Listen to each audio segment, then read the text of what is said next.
You're watching Medfield TV. Hi everyone, just want to thank you all for coming tonight. I have the honor and the privilege of introducing your state representative tonight. As your town administrator, I really have a front row seat of watching how Denise operates, and I can personally attest to the fact that I receive phone calls on a daily basis. She follows up whether it's a staff of 1 or 4. She has always returned all of her constituent phone calls and followed up with me directly, and it's been it makes our jobs easier when we have that kind of interaction. Denise was incredibly helpful to us this year on the chapel legislation, which seemed like such an easy little project to start with. And it took some perseverance on your representative's part to really make that come through to fruition, so we appreciate that. But on a more personal note, I can't thank Denise enough for her outreach to us after we lost Michael earlier this year. Denise was one of the first people to reach out to me and say, is there anything I can do for you, the town hall, or the town as a whole? Just let me know. So for that, I will always be forever grateful. And it's been very easy for me this year, without Michael, knowing I had you to rely on. So thank you for that. Thank I you really for those appreciate kind it. words. So thank you very much, and we look forward to hearing what you have to say. Thank you. Thank you.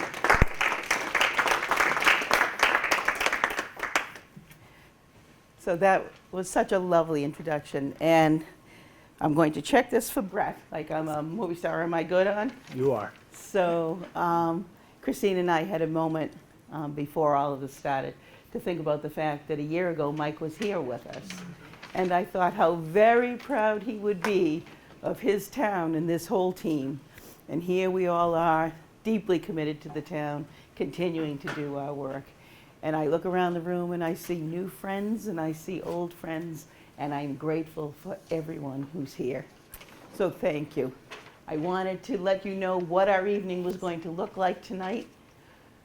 So I'm hoping that people had a chance to sign in, that I will give the report to the community for 30 minutes, which should take us just about 8:03, 8:04. And then regardless of where I am in the presentation, we'll move immediately into the discussion part, which is incredibly important in this event because it gets me a chance to understand what your reaction is to the information I've shared with you and to plan with you on our issues and concerns moving forward. So I want to say that for the people who are just getting to know me, this is the history of how I have moved in my service in the State House. I was elected here from 2010, and it will never go unmentioned that the reason I won the primary was the town of Medfield, and I'm a representative for all of Needham, Dover, and Medfield because of the town of Medfield. So I'm deeply committed to the town. I served as the Vice Chair of Education. I've served on all of our healthcare committees. You may know that I was the Chair of Elder Affairs. Last session, I was the Chair of the Joint Committee on Mental Health, Substance Use, and Recovery, and I am the House author of the opioid bill. And this session, I am the Vice Chair of the House Committee on Ways and Means. So you know that I represent 40,000 people. A representative represents by population. So the ways I connect with the community, well, actually, if we looked around the room, I could tell you how I connect with the community.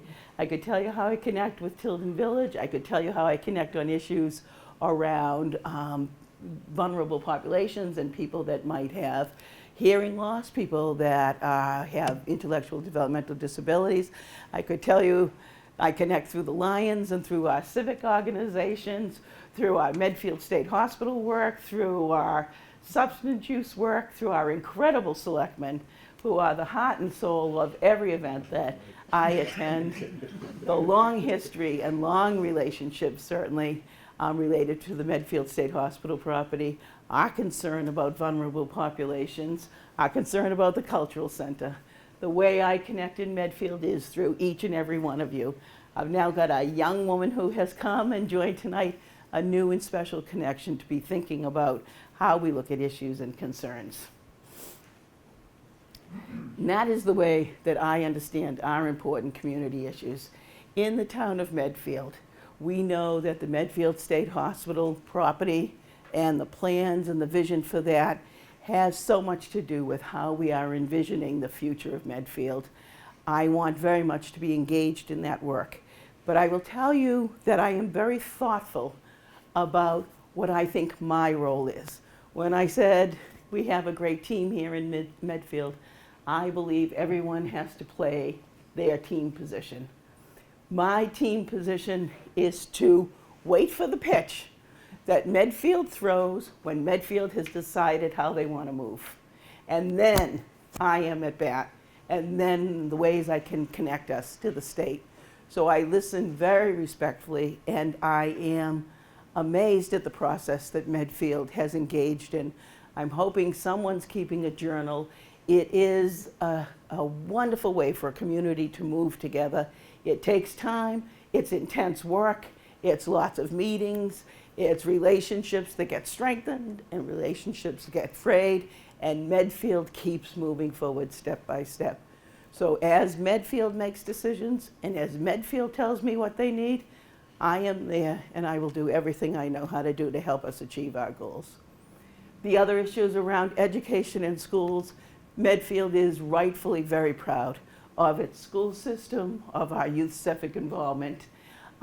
Lots of work around healthy older adults and how we support the Council on Aging and how we think about housing for older adults and how complicated that can be, and always supporting our veterans.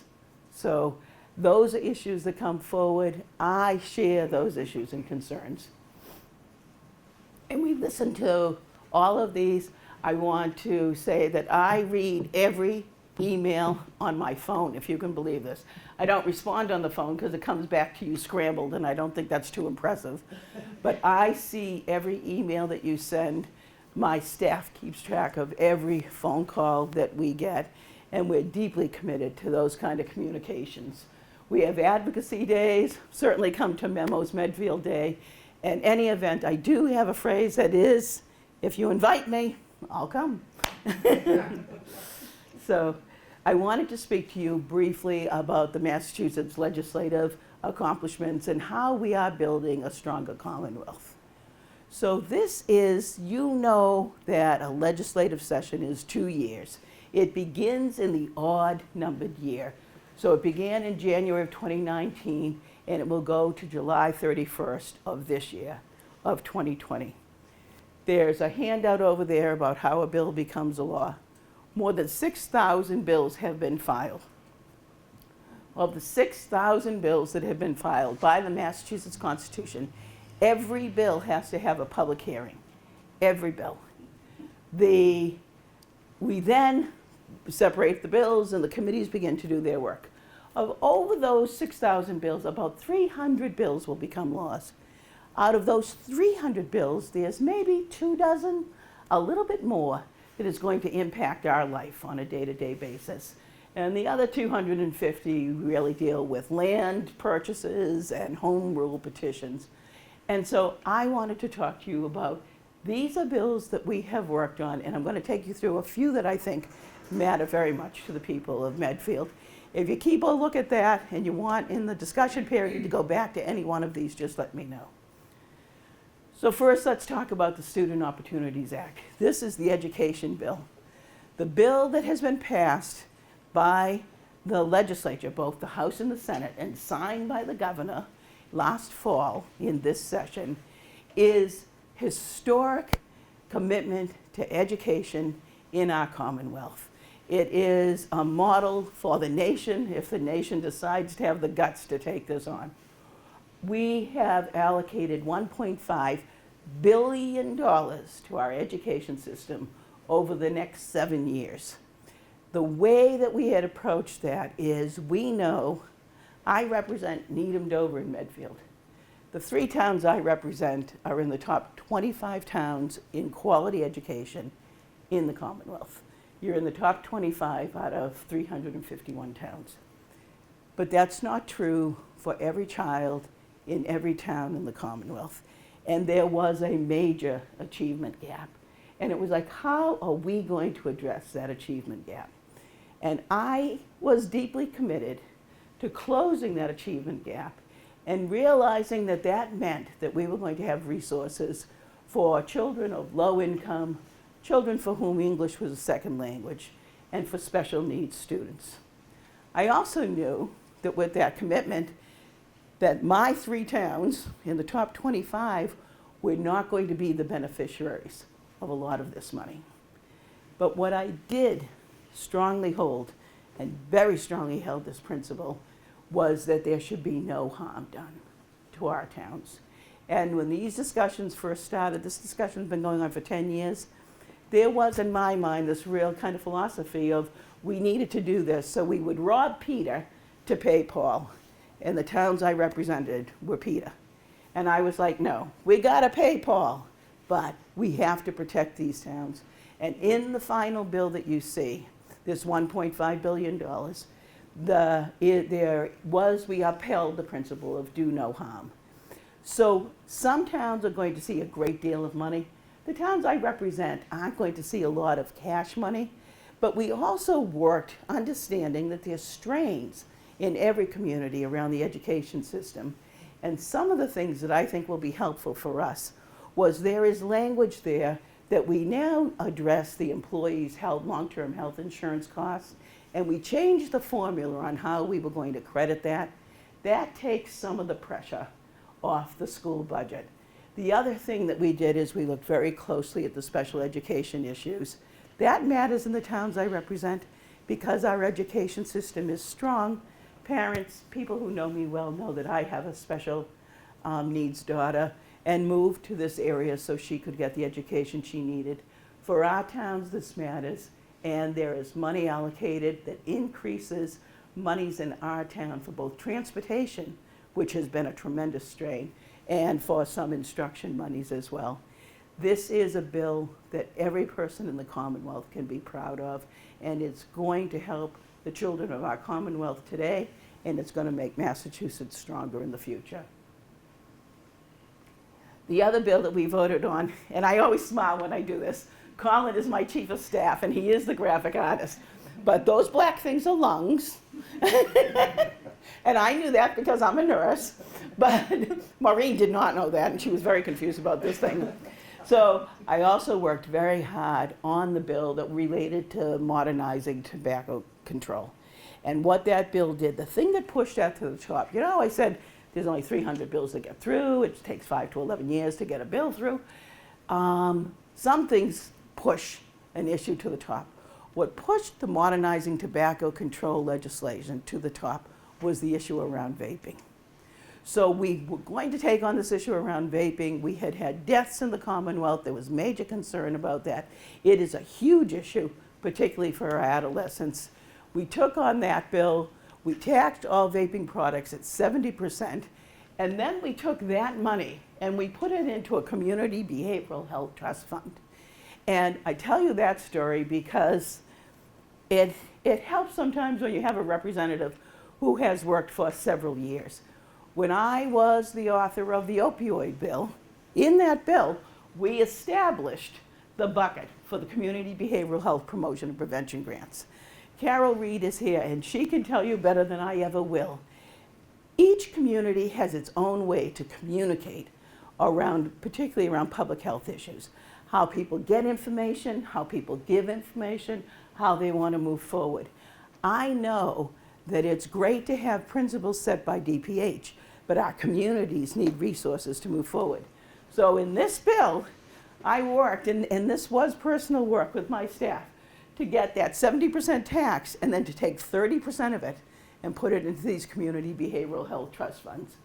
We also made sure insurance companies would help with nicotine cessation products. You know, the addiction isn't to the cigarette, the addiction is to the nicotine. So we want to be able to support people who are trying to come off that.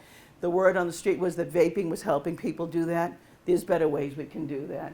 And then we banned, because that bill was moving, we banned all flavored products related to tobacco, including menthol. Every bit of research we had said, when you flavor products with mango and apricot and mint and menthol, you're targeting adolescents. That's what you're doing.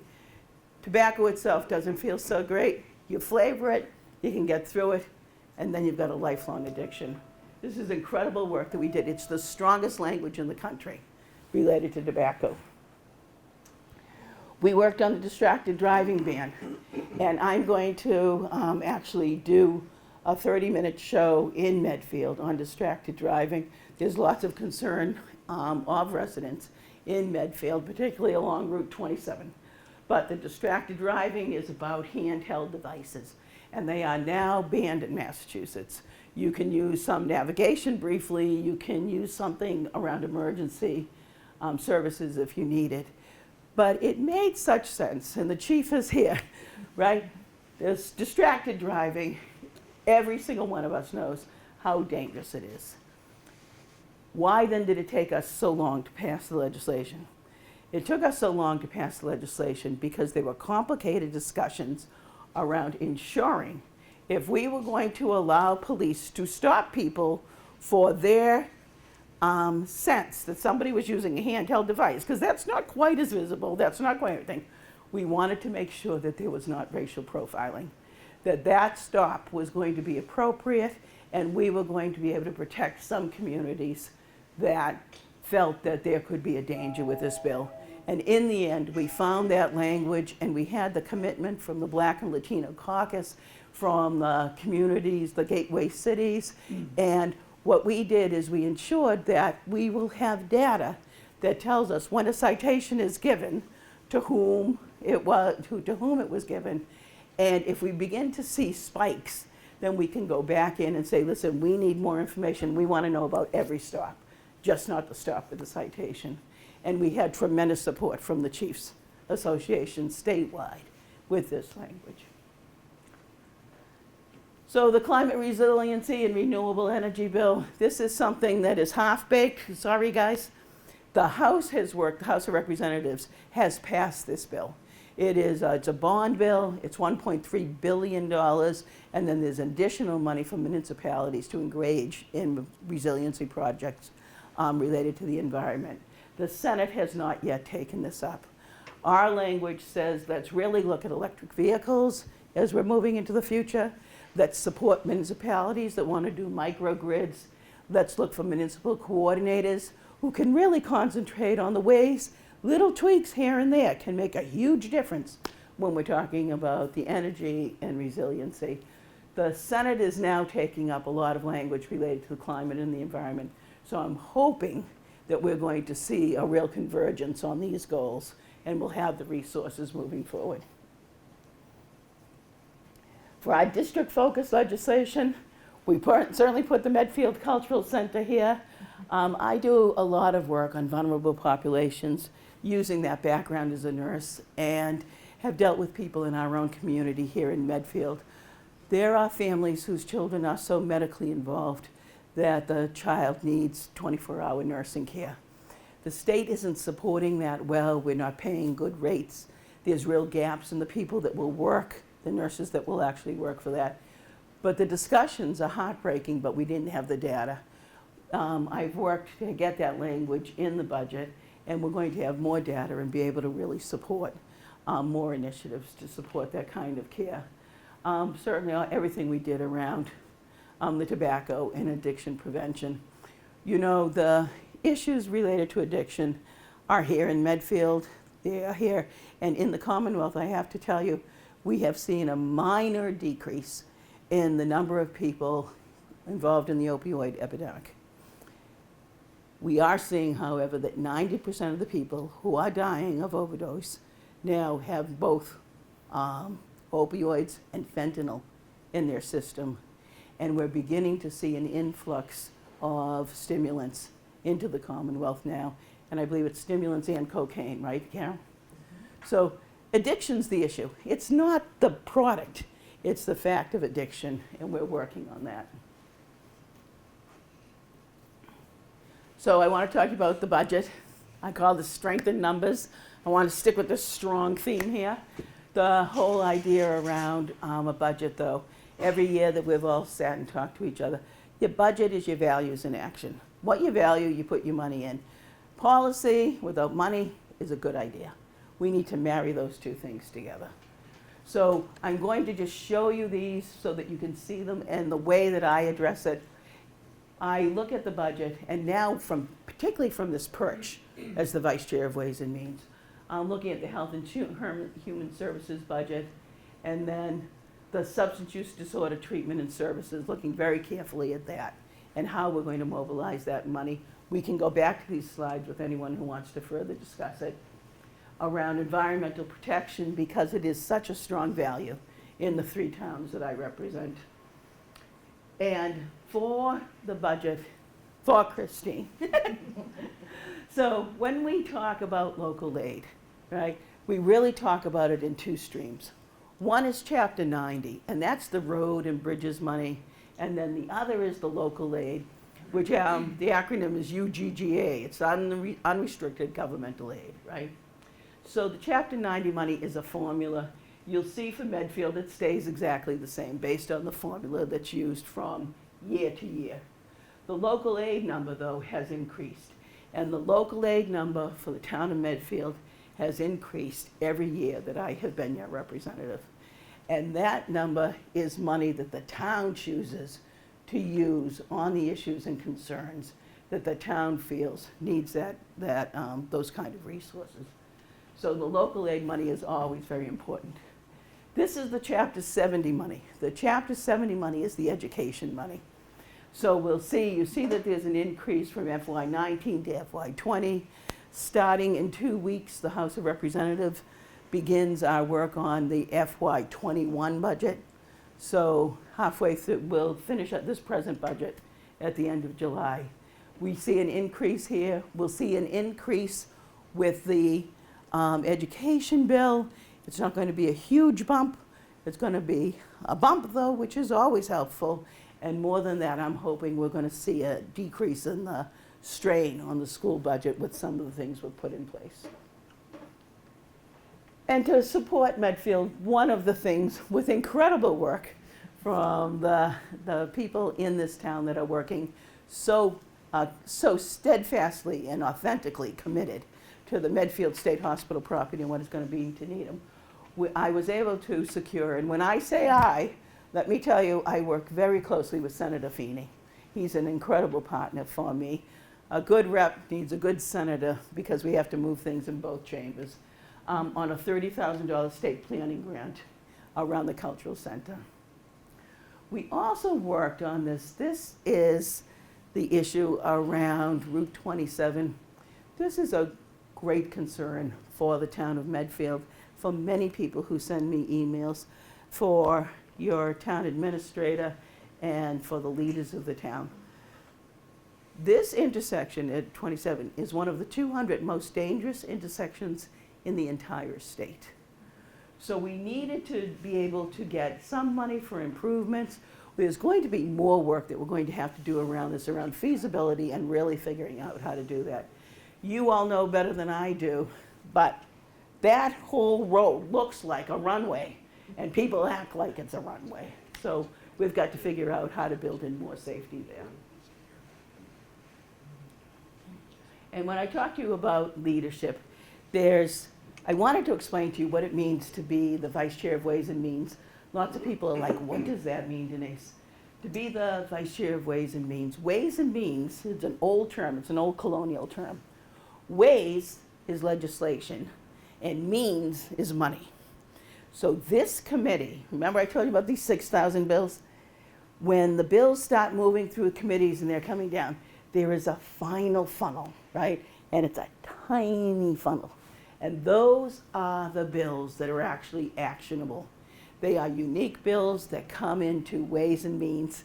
And the way we look at that is any bill that has a financial impact on the Commonwealth has to come through this committee. There is no bill that we will do anywhere that does not have a financial impact on the Commonwealth. And I sit right there at that part of the funnel. It is something that I have worked hard to be in this position because I believe that is the nexus of policy and budget. And that's where we can really impact changes in the Commonwealth. One of the things that has happened by sitting in this position is the Speaker of the House has asked me to take on a major issue related to the Department of Children and Families. This is DCF. These are the heart-rendering stories that we read in the media from time to time. There are 47,000 children who are involved in the Department of Children and Families system. It's a complicated, very complicated population of people that need these services. It's a very vulnerable group of children that have multiple events of trauma.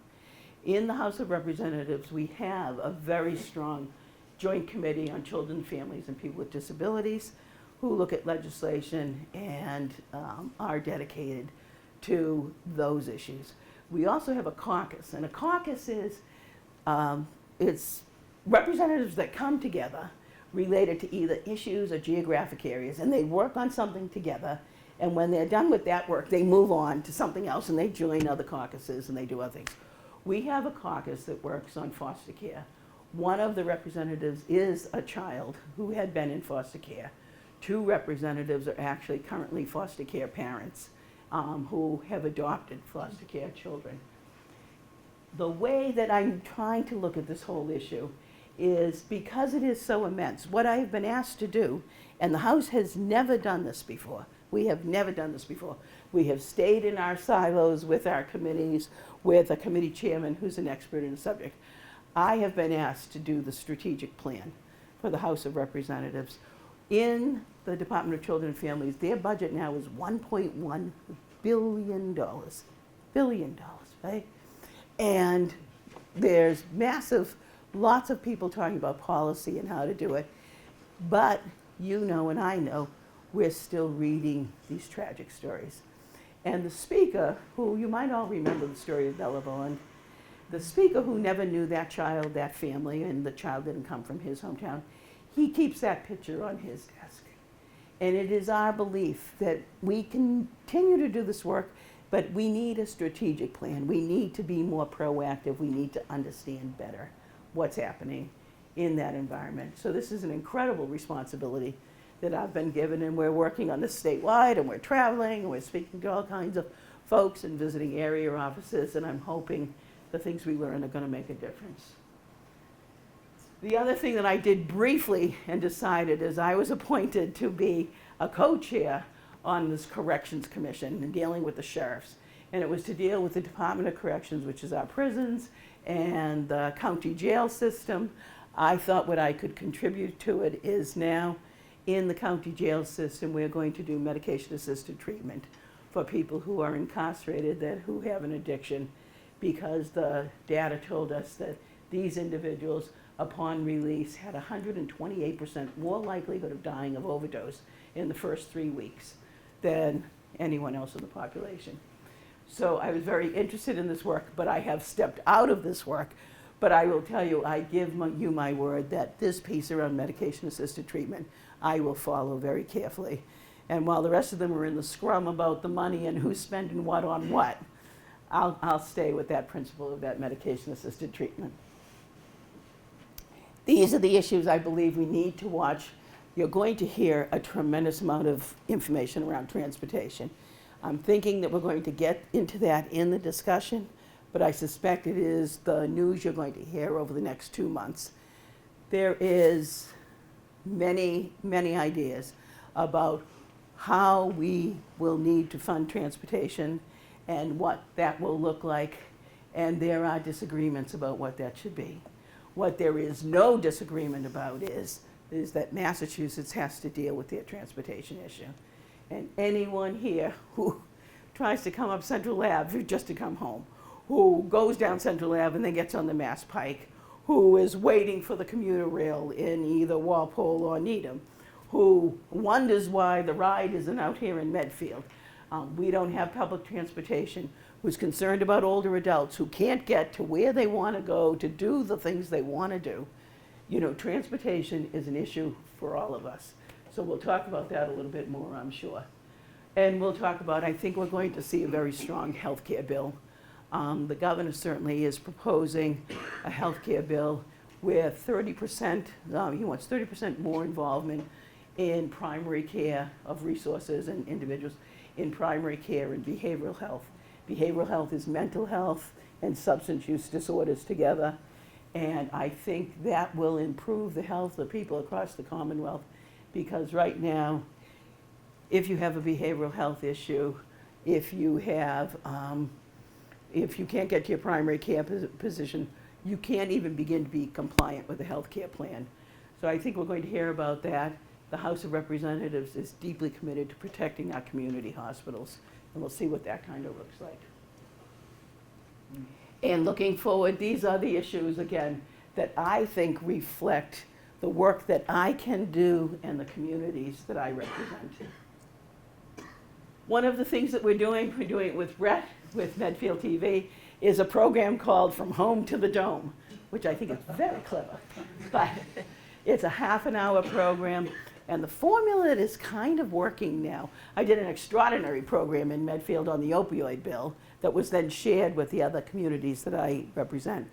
But it's to bring an expert from the state and a community leader to discuss an important issue. So in Needham, we just did a program on the environment and brought out Rep. Machino, who has the roadmap to 2050 on energy efficiency, and Michael Grice from Green Needham. We're going to do a program here on distracted driving. We're going to do a program on vaping. So I'm hoping to put that out about every 3 months so that we can have a deeper discussion about an individual issue.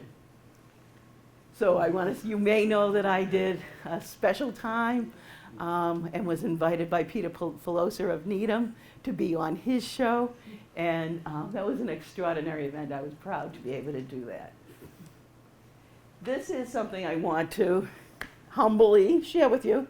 I just want to let you know that the work that I'm doing for Needham, Dover, and Medfield, and the ways I'm doing it, are being recognized by other organizations. And I have been the recipient of these wonderful honors for that work. And I wanted to introduce my staff to you. So this is Maureen Callahan, who is our district legislative aide, Colin Feeder, who is my chief of staff, Isabel Lane, who is my legislative aide as well, and Philip Lynch is my legislative director. These are the people, when you're talking to them, these are the voices that you hear. These are the people doing a lot of the really hard work on research and diving into information, and who are thinking a lot about how we communicate that to you. This is, as of this week, the brand new website. So I'm hoping you take a look at going to that website. Let me know if that's working for you. And this is my contact information. That little chime you heard was the 30 minutes, so we're done. All right. So I'd love to open this up to questions.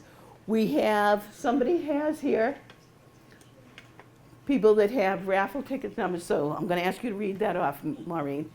We thought we'd do that. People who thought they came in with questions, we'll just pull a number. You get to ask your question in that order, and then we'll open it up further if we have some time.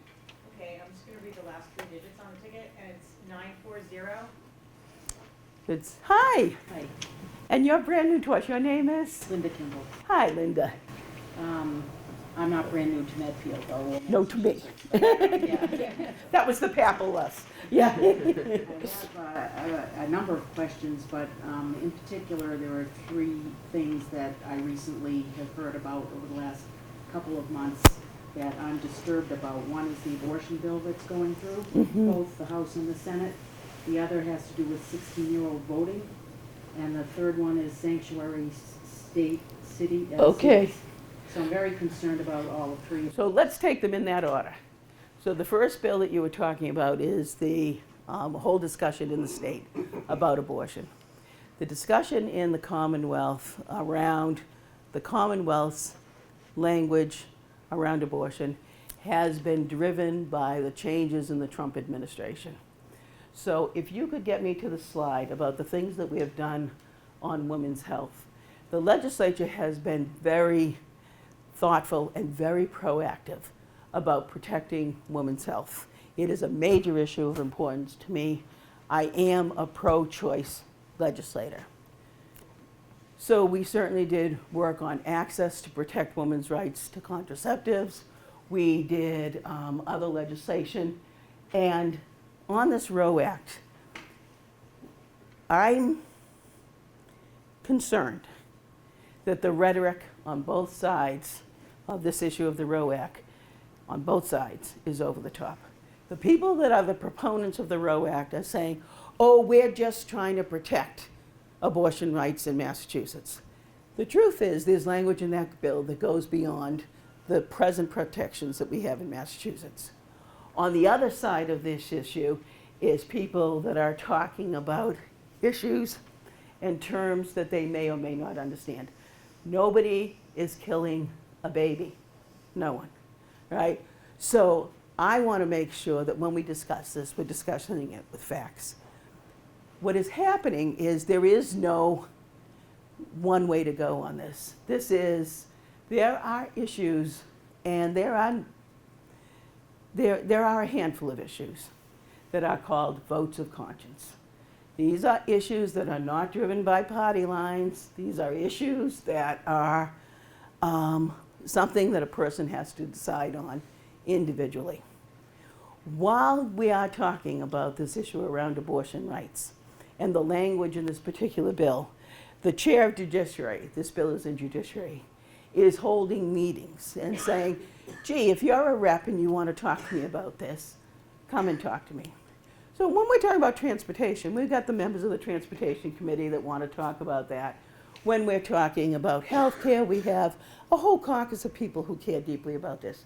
Over 100 representatives are sitting down and trying to discuss this issue and trying to figure out what it is and how we're going to move forward. So I am never going to back up from the fact that I am a pro-choice woman. I am never going to just take any bill, though, that pertains to pro-choice without reading it carefully. I have an issue with the present bill. I am working very hard in the discussions around that aspect. The present bill says there will be no age of consent, that anyone of any age can consent to an abortion without any support. I think that that does not make sense to me as a person who is deeply engaged with protecting vulnerable children. When we talk about the Department of Children and Families, when we think of vulnerable children in general. So I am working very hard in those discussions that there should be a reasonable age at which we believe a woman can make that decision in an age at which we believe that female is a child and needs to be protected. So, but I have to tell you, these conversations are very complicated. And if anyone is reading language that is disturbing to them, call the office and let's work through these terms and what these terms actually mean. You know, the term around the late-term abortion refers to babies that have a fetal anomaly. Many people might not know what that is. That is a condition that is so overwhelming that that child will not live. A condition, as a nurse, I was present for a baby who was born with anencephaly. Anencephaly is a baby who has no brain. You know, there are conditions that happen, and that's what that fetal anomaly language is about. And a mother may not know until late in her pregnancy that that situation is happening. But that's why I really want us to stay in the conversation together and to work this through. And when you read anything that's too heated, I don't care whether it's pro or con, take a breath, give us a call, and see if we can figure out what that language means. And then we may agree or we may not, that's the truth. But I don't want anyone just to get lost in rhetoric. Let's deal with the facts. The second issue you asked me about was, can I do a favor, though?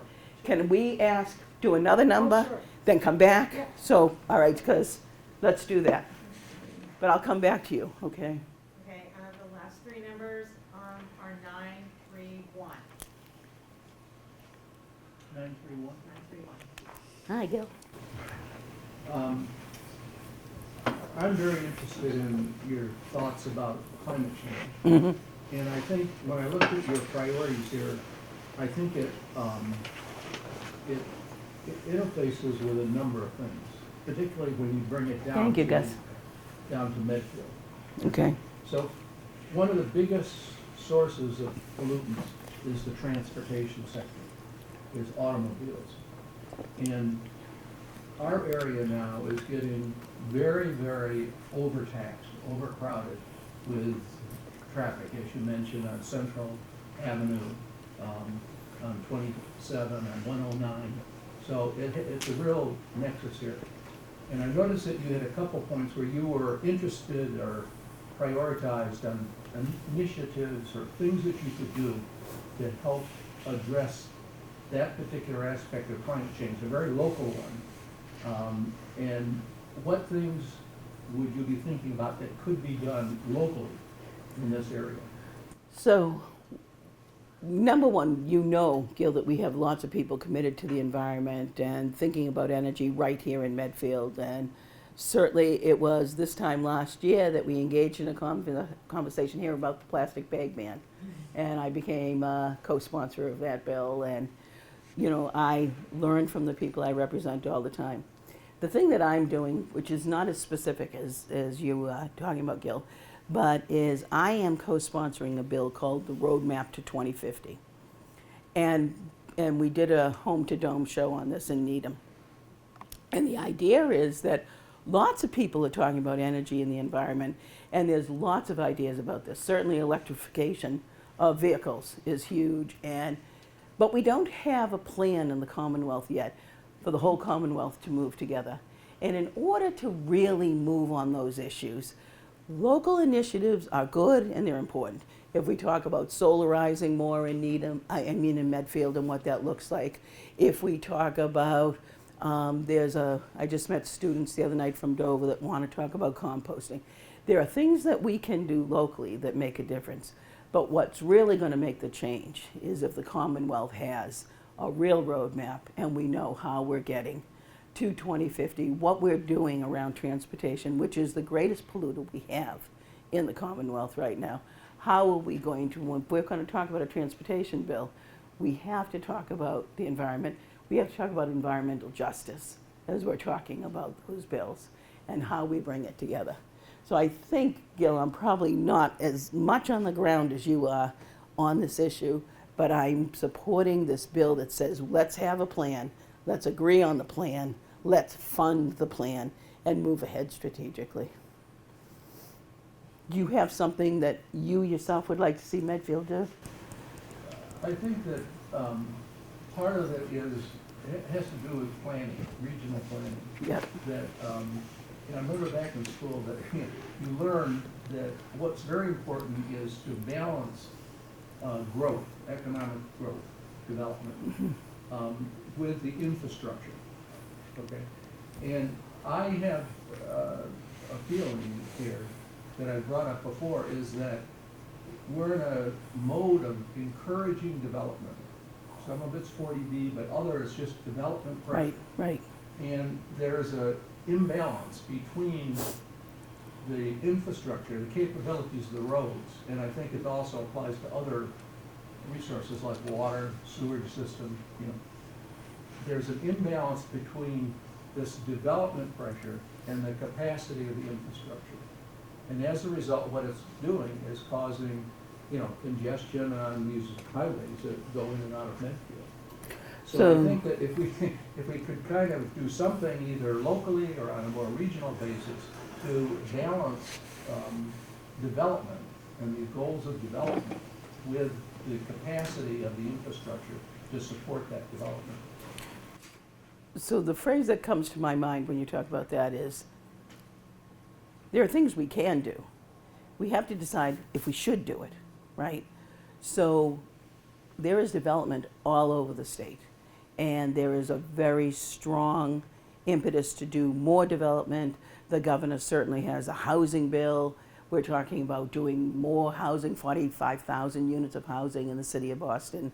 For any of us who have young adults in the family, we know an overwhelming issue for them is housing and where they're going to live and the present rents that they're paying. If you know older adults in the community, they're worried about the big house, they want to downsize, there's no place to go, no place to go. So housing is a big issue, but I think we have to, I agree with you, Gil, I think we have to be very thoughtful about how we do it and where we do it. One of the things that's happening in your neighboring town in Dover is a major concern about water, right? And they're having real substantial conversations about the sustainability of water in Dover. As people are building new houses in Dover, each person who's building a house has to dig deeper for their well. And Dover is all well water. There's no municipal water there. Well, I think about the Medfield State Hospital property, and we're talking about doing developing there. Well, between Dover and the Charles River watershed is Medfield. So how much of a strain will that housing put on our water supplies? So I don't think there's anything that stands alone, Gil. So I'm thoughtful when people are talking to me about housing. I want to know what that looks like, where it is. In my town of Needham, we did housing, and they wanted to build this. They wanted to build 136 apartments. They wanted to build 348, but 136 units was finally negotiated on the highway. Well, we have research now that talks to us about microparticulate air pollution. And in the end, it was the Needham Board of Health that put a lot of restrictions on that building and where windows could open and where they wouldn't. But none of these things are happening in isolation. And whether we're talking about congestion, we're talking about pollution, we're talking about depleting resources, all of that is happening now, and it's happening at the same time. Which brings me back to that whole idea of the roadmap. You know, we really have to decide what it is we're trying to do and how we're going to do it. So, okay. And the next number is 941. You want to flip flop on the questions? No, I'm going to go through here and then go back. Okay. Somebody was not definite about, oh. Yep. okay. Hi. Cynthia Green. Hi, Cynthia. My question relates to the Medfield Energy Committee, which I'm on. Oh, hi. So I appreciate that you're working on the Greenworks. Right. And also net zero by 2050. We've done a lot in this community on energy efficiency, but one of the things that we really need is to have somebody in the town who has it as their job. So I see that you have in that bill a municipal coordinator, and I know in Sherborne and Holliston, they got together and had an earmark in the legislation in the budget to fund energy coordinator, sustainability coordinator.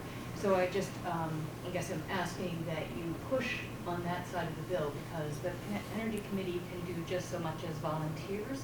Right. We really need someone whose full-time job it is to try and look at what can we do for renewable energy, what can we do for energy efficiency, to really make these projects go forward. So the way I learned about that best too was that I sat in a lecture by the town of Westwood, and they have a coordinator, and it was fascinating to me. You know, anyone in this room who has worked on grants or who's trying to move an issue knows how arduous that process is. And if you're the volunteer and you're working all day and trying to research the grants at night, it can be overwhelming.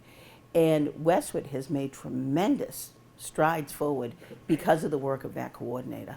So, yeah, it has my full support. We had a grant at one point and did have an energy coordinator, and we got a lot done because he was here. Good, good. And this is the last ticket.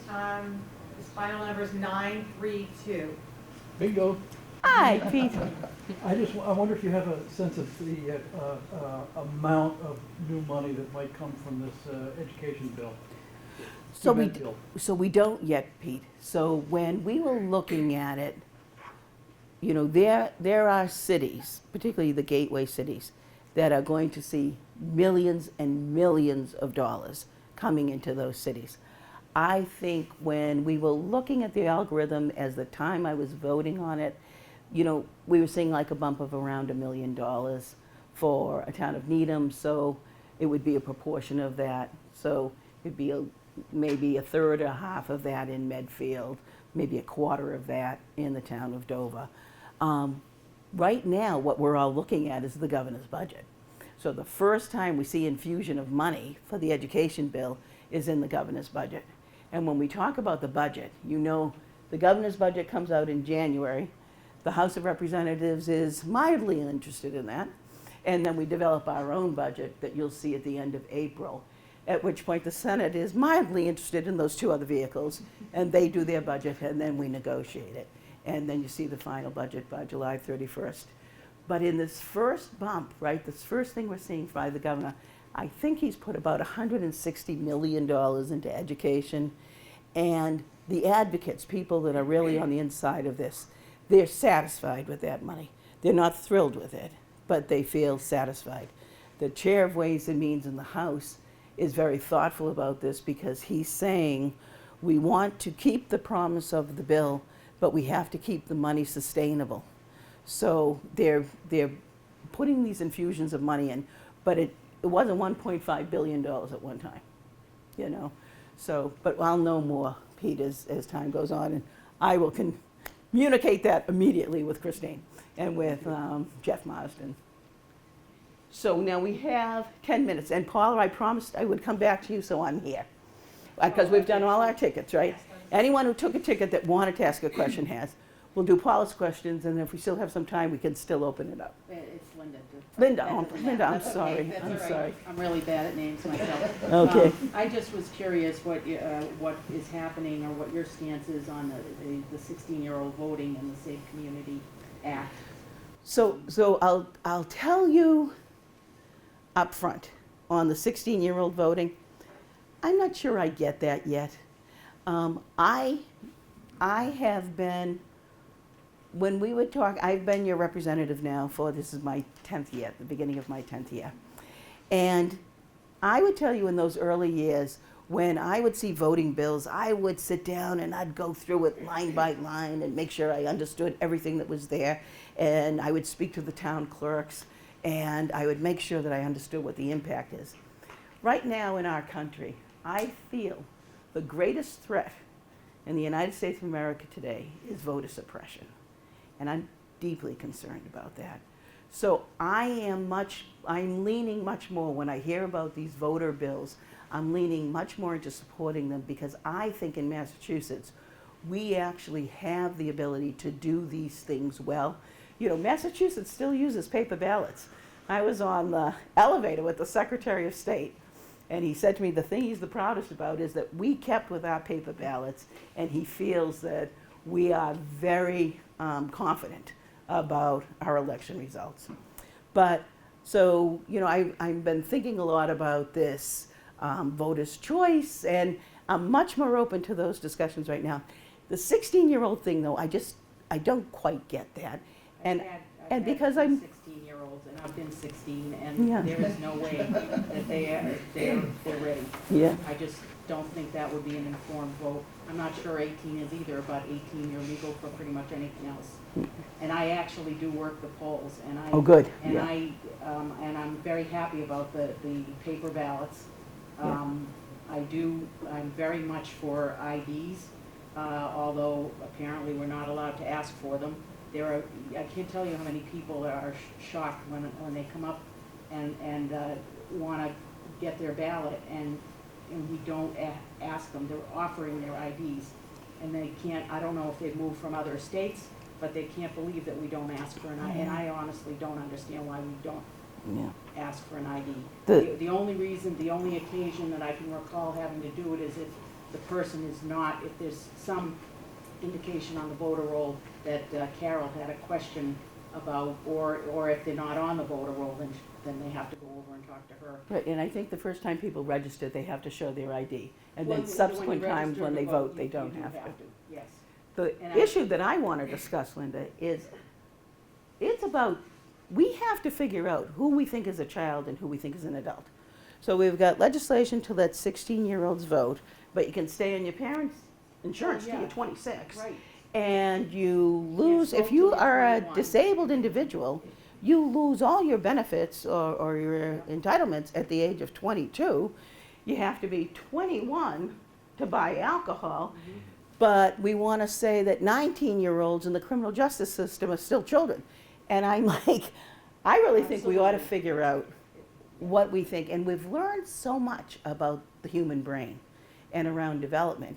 And that's why we keep changing all these criteria about what we think, because we have new research on different issues as we're discussing the issue. But I think we ought to settle down and decide, listen, as a society, what do we consider a child? What do we consider an adult? What are the rights and responsibilities we have to children? What are the rights and responsibilities we're asking from adults? So I do think that that is something we have to figure out. Any other questions? Well, I wanted to know where it stands, the Safe Community Act. Yeah. I'm not for Massachusetts becoming a sanctuary state. I don't agree with sanctuary cities. I believe in following the laws, Right. and I'd like to know where that stands. And I want to tell you, Linda, that's why I want to come here. That's why I want to have these discussions. My colleagues think that I am nuts, that I go into my communities and say, anyone who wants to ask me a question, take a raffle ticket and ask me a question. But let's really talk about this. So I am a co-sponsor of the Safe Communities Act. Depending on where you are on the spectrum in relation to this, you call it safe communities or you call it a sanctuary state. I'm in the framework, I call it safe communities. But I want to talk to you about what it is really and how I got to this position. And this is the second or third term that I've been a co-sponsor of this bill. The way I came into sponsorship of this bill was at the very beginning of 2016 when the president wanted to institute a Muslim registry. And I did not want my country, which I couldn't influence nationwide, I did not want my state to have a Muslim registry. I thought that that was a very dangerous way to go. I think that one moment we have a Muslim registry, then we have a registry around people who have genders that we may not be comfortable with or the way they're identifying themselves. Then we have it around people of different color. That's not our country. So once I wanted to be able to weigh in on that issue, the way to do that was to sponsor the Safe Communities Act. That has changed because, of course, the Supreme Court said, no, the United States of America cannot have a Muslim registry, right? So what is the bill right now, right? So what the bill really does, right?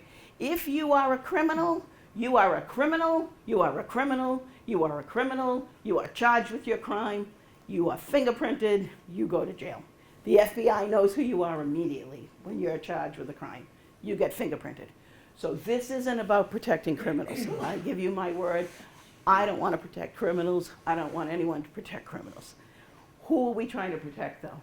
We're trying to protect people who are in our communities that, for a variety of reasons, may or may not have documentation.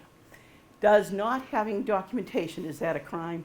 It's not a crime. It's a civil, it's a misdemeanor. People should have documentation, but it's not a crime. So a person comes in, and what we're finding is we want to make sure that the police and court officials don't inquire about your immigration status. You get stopped for distracted driving, right? And when you get stopped for distracted driving, no one should say to you, they should say, Brian, did you have a handheld device? They shouldn't say, Brian, where's your papers? No one should say that to you. They should deal with the issue that's in front of you. They don't ask about the status. We're saying we don't inquire about that. We say that anyone is insured. Anyone in Massachusetts is insured their basic rights. They're in police custody. And they have the right to due process. We want, as American citizens, we want everyone to have due process, right? Because there is the phrase from Martin Luther King, injustice anywhere is injustice everywhere. If we start to say, well, Eileen, we're going to do due process for her, but Gil, we're not going to do it for him, where does that happen? We want to ensure that every person has due process. We want to make sure that there are no contracts. Presently, that whole thing about the Sheriff's Commission, there are sheriffs in the kind of southern part of the Commonwealth that have contracts with Immigration and Customs, and they are keeping people that ICE has detained in their jails, and they're getting paid to keep them in the jails.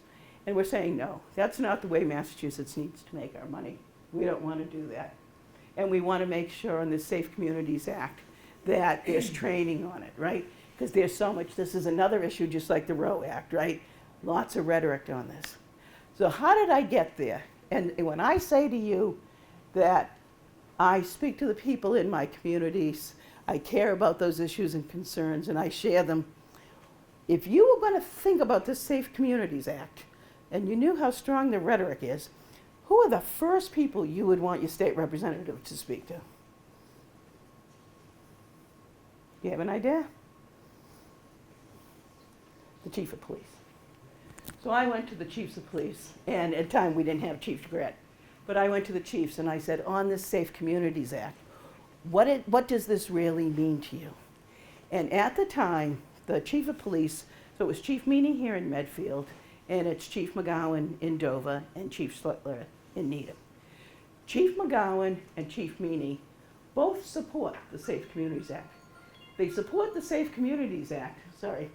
Do you have a couple of minutes just for me to finish this? Mm-hmm. Okay. They support the Safe Communities Act because they want to ensure that in our communities, people have a trust relationship with the police. If you believe that if you are undocumented and you have witnessed a murder on a street in Medfield, but you think you can't report that because you don't know what the police are going to do, that doesn't make for a safe community for us. If you are a victim of domestic violence, and this is actually happening, and I'm going to be a little gender normative here, if you are a woman who is the victim of domestic violence, but your partner says you go to the police and I'm going to ICE and we're going to get you out of here, that doesn't make for safe communities. Chief Meany and Chief McGowan were very open to the Safe Communities Act. Chief Schlittler was a little bit more careful. And he said, I don't know where I am on this, Denise, because I want to ensure that if the feds come into the town of Needham, that I know they're here. If they're knocking on somebody's door and taking parents out of a house, I want to be on the doorstep knowing what's happening to those children. But he was upholding this principle of community policing. So if you believe in community policing and you trust our police with that, and I went to the Norfolk County Police Chiefs too and talked to them at a big meeting, and they're not going to come out publicly and say we're with the Safe Communities Act. But Brian Keyes from the Police Chiefs Association did a lot of work on this language. If we want to say we want a safe community, we want people to have due process. We don't want our local police to be immigration agents, and they don't want to be immigration agents either. Let me tell you, they were pretty clear that the feds would make them do all the work on nights and weekends. But they don't want to be immigration agents. And if we want to make sure that in community policing there is a sense of trust, and anyone can go to the police, and anyone who goes to the police will be treated fairly, then you want to support the Safe Communities Act. If you are worried that this then protects criminals, this does not. I give you my word, this law does not protect criminals. If you commit a crime, the moment you are charged, you are fingerprinted, your fingerprints are sent to the FBI, and Immigration and Customs knows who you are and where you are, and they can do their job. And nobody that I know is saying that ICE shouldn't do their job. They should just do their own job. They shouldn't ask our local police to do their job. That's what that bill's about for me. If that's a longer conversation for anyone, I'm really happy to engage in that.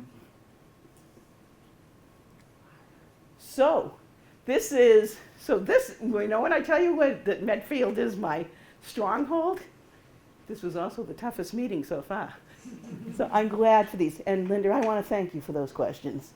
You know, lots of people have things on their mind, and we never get a chance to really talk about it like this, right? We read headlines, we listen to radios, we get phrases, we're all so busy. You take the 60-second thing, and then we think we know something. When you want to have a longer conversation, always let me know. If it's a position that I've taken that you're not comfortable with, let me know. And even if the two of us never agree on the actual position, we will always have the conversation.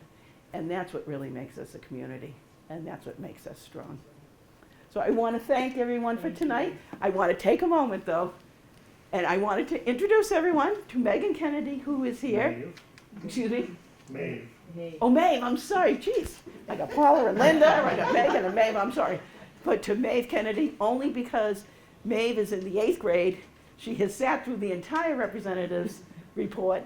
She has an issue that she is concerned about, that our staff is going to be in touch with. And I know that these are difficult times in the country. I know these are very difficult times. And I want you to be proud of the work that we're doing in Massachusetts. But the thing that's hopeful is people like Maeve. So thanks for being here, Maeve.